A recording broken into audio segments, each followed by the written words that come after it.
Afternoon, good evening to all my viewers, to all my students out there, and all the individuals, those who are watching me there in YouTube. Now, myself Shine Banerjee. As you all know, I am having many more videos there in YouTube. This time, in this particular video, we are going to discuss about some basic concepts of the entire syllabus. We are going to have an overview of the entire syllabus. We'll have already completed, in the previous videos I have already completed about chapter 1 and chapter 2. There's a sub-classification of the entire chapter, national income and its aggregates. I've already started that. I've given the basic idea about what is macroeconomics, what macroeconomics is all about, how it is different from that of micro, what are the basic parameters used in macroeconomics. We have also dealt with the next part of this entire chapter, that is the circular flow and all. So now I thought, before starting and continuing, I should give a brief idea and an overview of the entire syllabus that has been followed in Cbse class 12. So as I guess you all can understand that the situation that we are moving on, the situation where we are now, is a situation where we are facing some health crisis.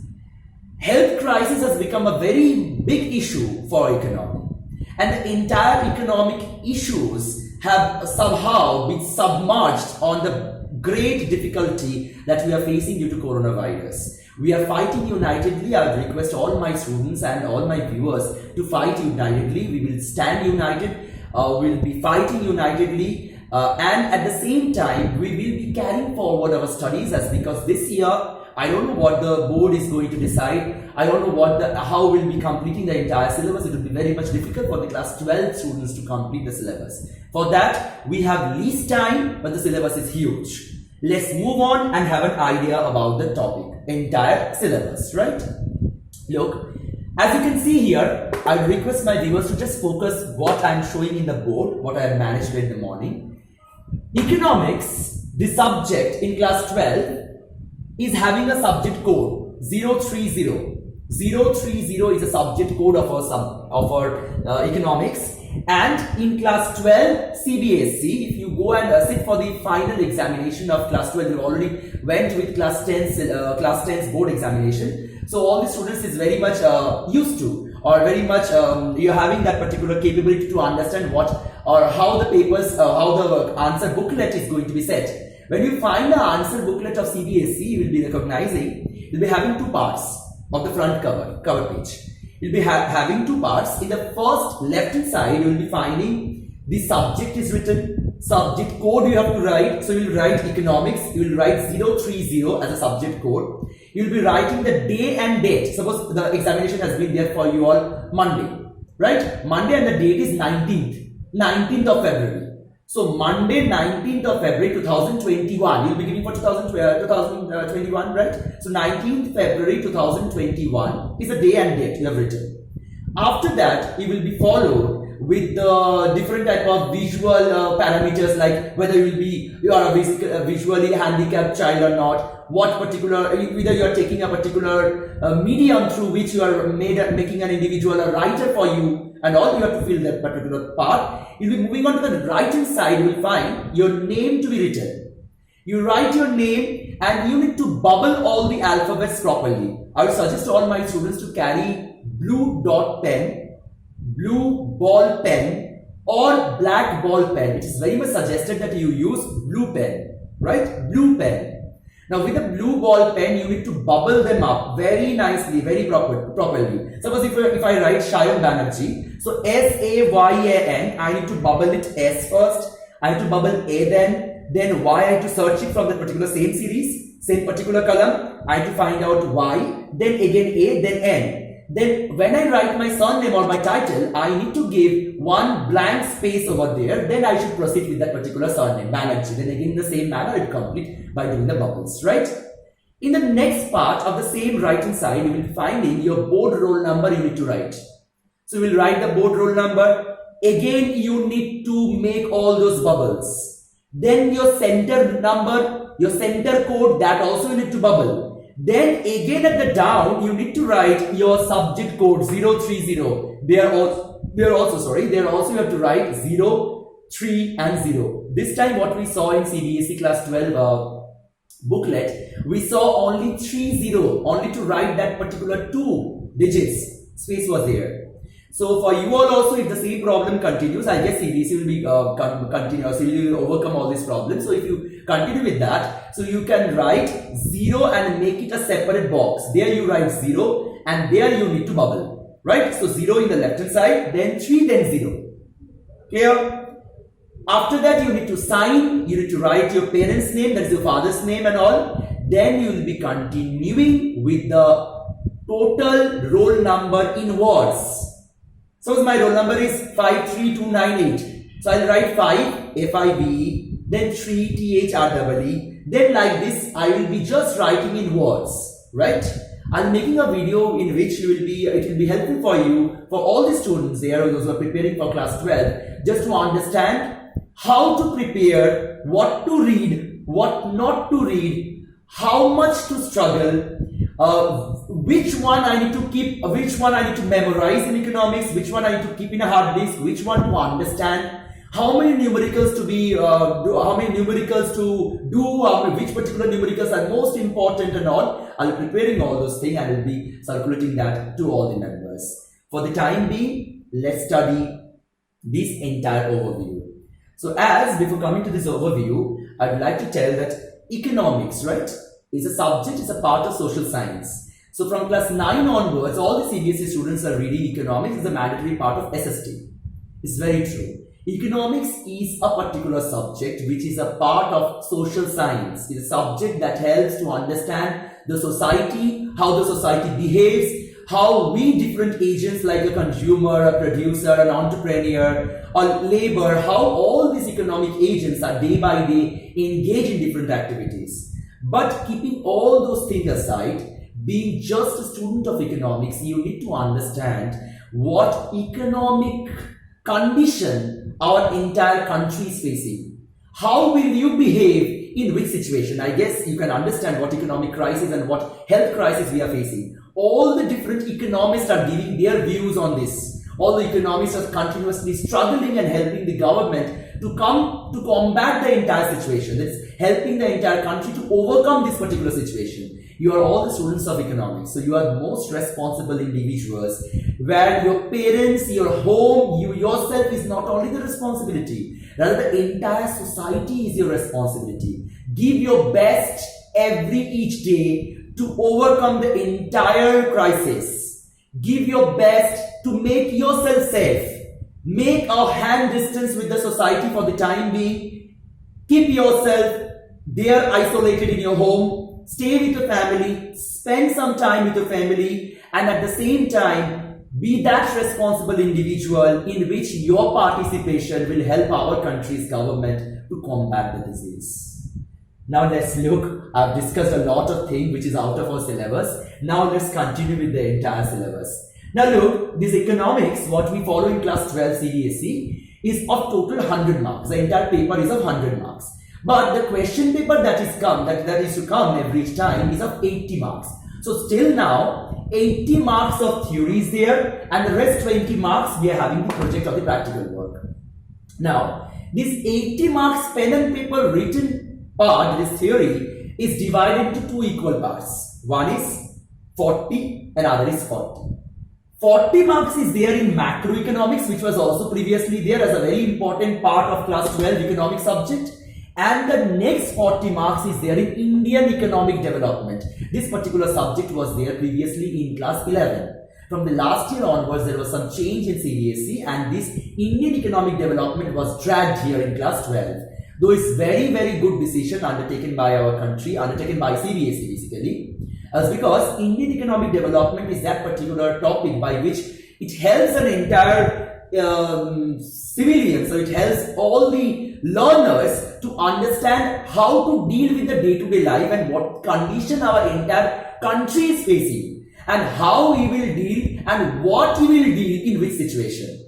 So Indian economic development is a very important part if you deal with UPSC, if you go for WBCS examinations, if you go for any job-oriented examination, you will be having this Indian economic development as a very important topic. There you have to have this Indian economic development.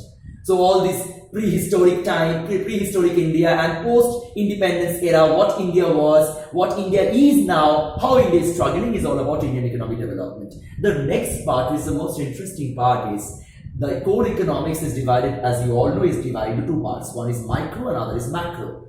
So as you have already completed your class 11 syllabus and you have come up to class 12, so this basic idea you do have, you can differentiate nowadays with micro and macroeconomics. Macroeconomics is understanding the subject economics in a wider concept. It's a wide concept, it's a very wide concept. It actually understands economics as economy as a whole. It's a wide and broad concept of understanding average economic parameters. Now, in this particular video, I'm going to discuss about only the macroeconomics 40 marks, and the next part, Indian economic development of 40 marks, will be continued in the next video. So just look here. The first chapter, national income and related aggregates, is the first chapter of macroeconomics. What national income is, to understand that, you need to understand what individual income is.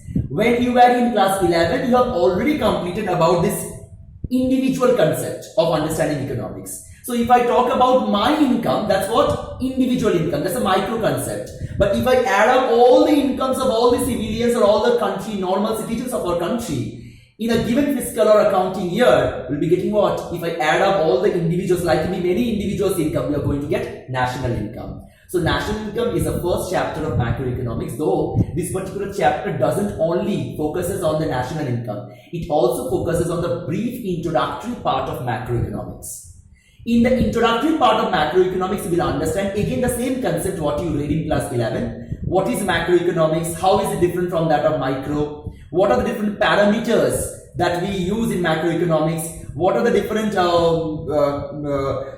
topics that are there in macroeconomics? How is macroeconomics dealt in real life? What are the applications of macroeconomics? We'll understand those things in the first introductory chapter. We have already discussed that in our previous videos, and we'll be now moving on to the next video, next topic, that is national income and its related aggregates. Now, national income is not about the introduction only. It even talks about the national income calculation. National income and domestic income is a bit different. Domestic is a narrow concept, while national income is a wide concept. Right? How these two, domestic income and national income, is different from each is our main focus here in this particular chapter. Our next focus in this particular chapter will be how is national income calculated mathematically. How they are calculated. There are three ways of calculating national income. One is the production or value addition method. Second one is the income method, and the third one is the expenditure method. Now these three methods are very, very important and an important topic in all the board. Even it is there in Cbse, it is there in ISC syllabus, as well as it is there in the West Bengal board syllabus. So every syllabus do have this particular common topic, that is national income accounting. Right? Now these three parts, these three methods of calculating national income is not only having theory, it is also having different type of drawbacks of each method. Like double counting problem is a very important topic that we will be discussing in this particular chapter. How this double counting problem can be overcome? What are the different ways by which all the problems related to three methods can be overcome?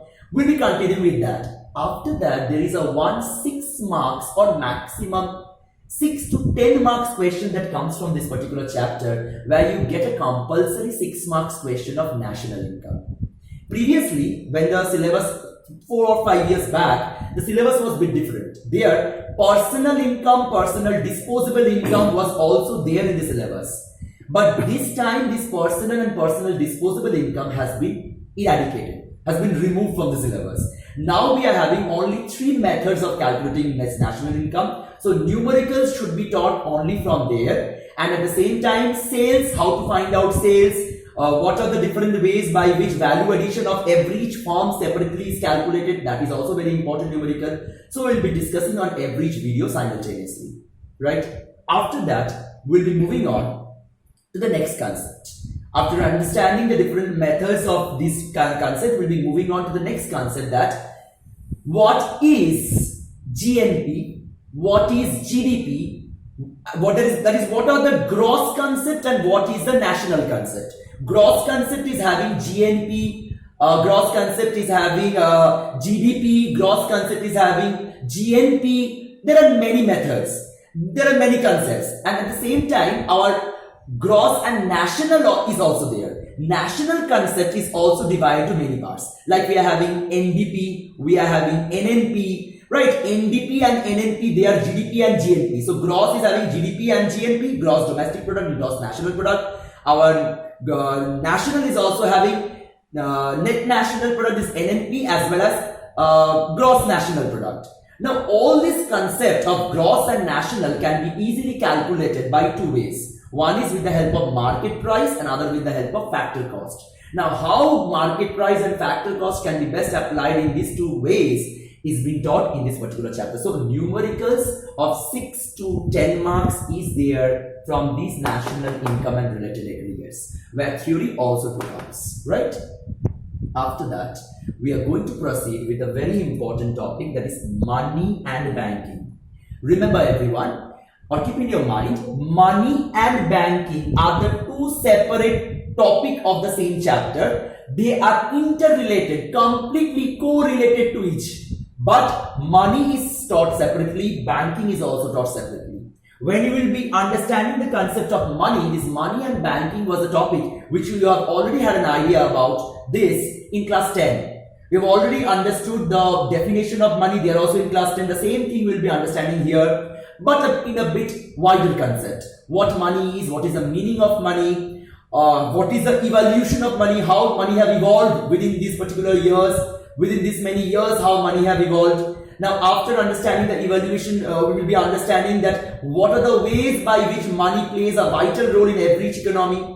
In this 21st century, how money has been helpful for each individual or every economic agents. After that, we'll be understanding the characteristics of money. After understanding the characteristics of money, we'll be understanding about money multiplier. When we talk about the concept of money multiplier, we'll be understanding the definition of money supply. Who supplies money? Which other economic agents responsible for money supply in the economy? After understanding that, there are many ways by which money supply can be calculated. M1, M2, M3 and M4. Out of that, M1 is a very vital important topic that is mentioned in Cbse syllabus, right? Apart from M1, we will be understanding also about the high power money. What is high power money? The definition of high power money and all. After that, money multiplier is an important part of this particular discussion, right? After that, we'll proceed to the very known topic, that is banking, and the most interesting topic. Banking or bank is that financial organization that has basic two roles to do. One is accepting deposit and granting loans. Now basically, if you segregate bank into two parts, banks are broadly classified into central bank and commercial bank. This idea you have already gathered in class 10. The same idea in an elaborative way we will proceed in class 12. What is the difference between central and commercial bank? How many types of commercial banks are there? What are the different functions of commercial bank, or what are the different functions of central bank? Who prints money? When or how the money printing process takes place? What is the seigniorage process? And all we'll be discussing in bank initial part. After that, we'll be proceeding the bank part or bank chapter in giving a focus on commercial bank and its money creation process. Basically, commercial bank do not print money. It's basically considered as a credit creator. It creates money.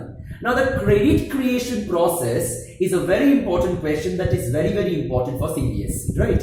Now, when understanding the credit creation process and by understanding the ways by which credit can be created or how bank is been operating every day, we'll be understanding this bank chapter. After understanding the bank chapter and the credit creation process of commercial bank, we'll be proceeding our discussion to the next topic and the next chapter.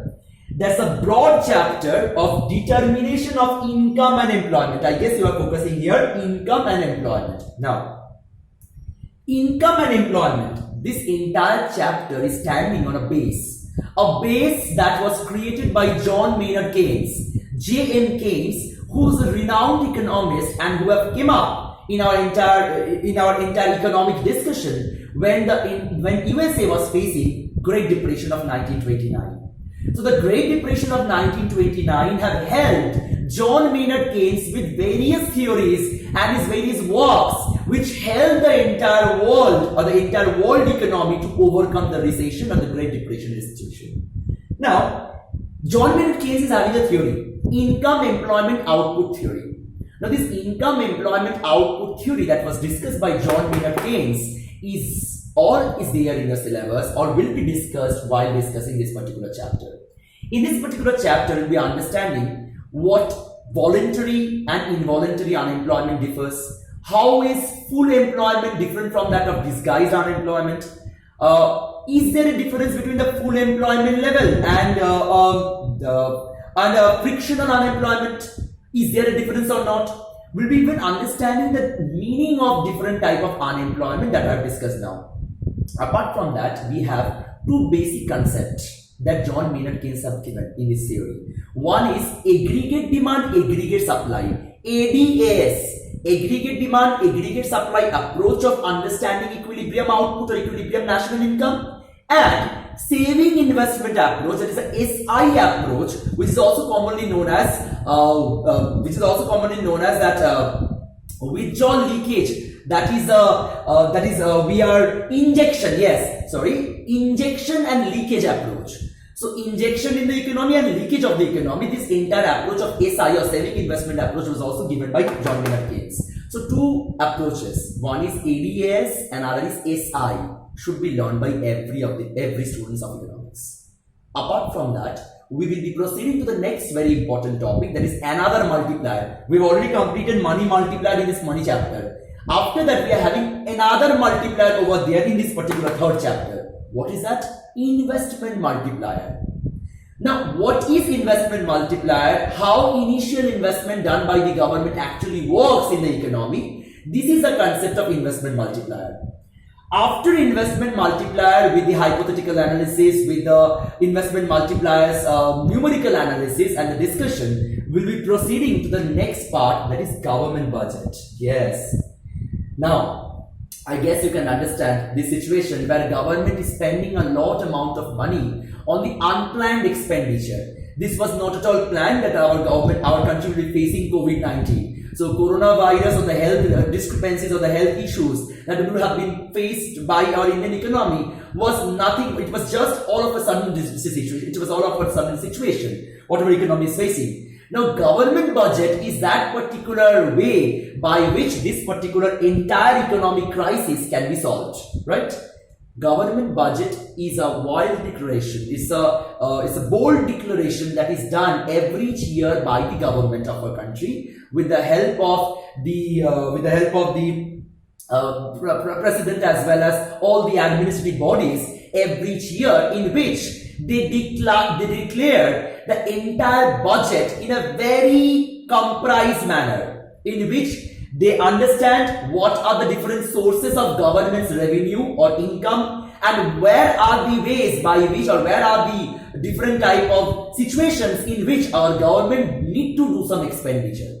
So government budget is a place where we'll understand this concept, what government budget actually mean, what is the definition of it. Government budget, well, understanding that, will be even understanding the concept of the two classification of government budget. One is a revenue, one is a receipt side, and other is a capital side. So in receipt side, we'll be having revenue receipt and capital receipt. In expenditure side, we'll be having revenue expenditure and capital expenditure. So budget will be divided or classified into two parts.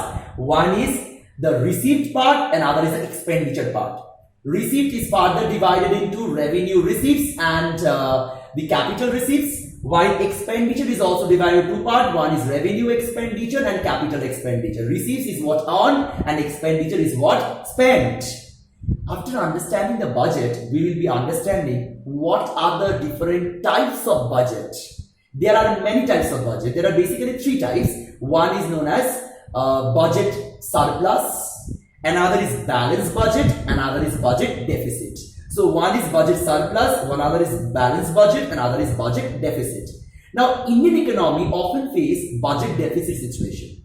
We always run under budget deficit as because our expenditures often becomes much more than our income. Why? As because India is a liberal country where government is of the people, for the people and by the people. Government is continuously serving us and the entire nation with various expenditures. And in these various, now also government is spending a lot amount of money on health issues. So various expenditures are becoming more in our country than the revenue that we get, than the receipts that we get.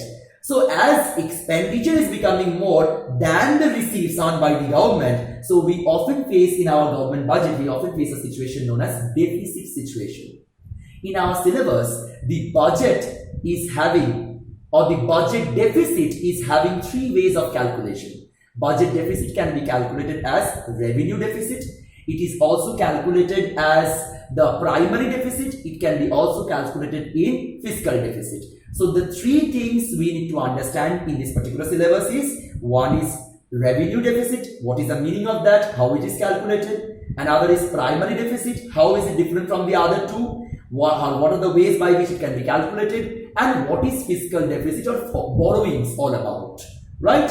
So these 3 concepts we will be discussing on this government budget. After that, we will be proceeding. After completing the budget, we will be understanding what are the different sources of income of our country. While understanding the different sources of income, we should be focusing on balance of payment, which is also commonly known as BOP. Now, balance of payment is basically divided into 2 parts. One is balance of payment chapter, another is FOREX, foreign exchange chapter. First, we'll be dealing with balance of payment, right? Now, in this balance of payment chapter or BOP chapter, we also do have the different ways by which our country is earning different amount of income from the several other countries, how it is managing, how it is ultimately earning, and how it is doing the expenditure from this balance of payment. Right? What are the different sources from where government is actually, or the country is actually doing its expenditures, or from where we are actually doing import. There is an export and import of different type of goods as well as services. That is the visibles as well as invisibles are basically the main core focus of this particular chapter BOP.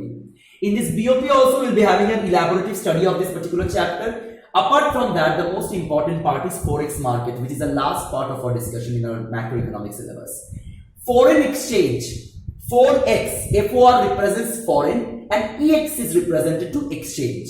Now, this is a very common topic in economic discussion. All the economic discussion, all the economic times and all average economics and related newspapers and all and the news channels are always dealing with the word forex, right?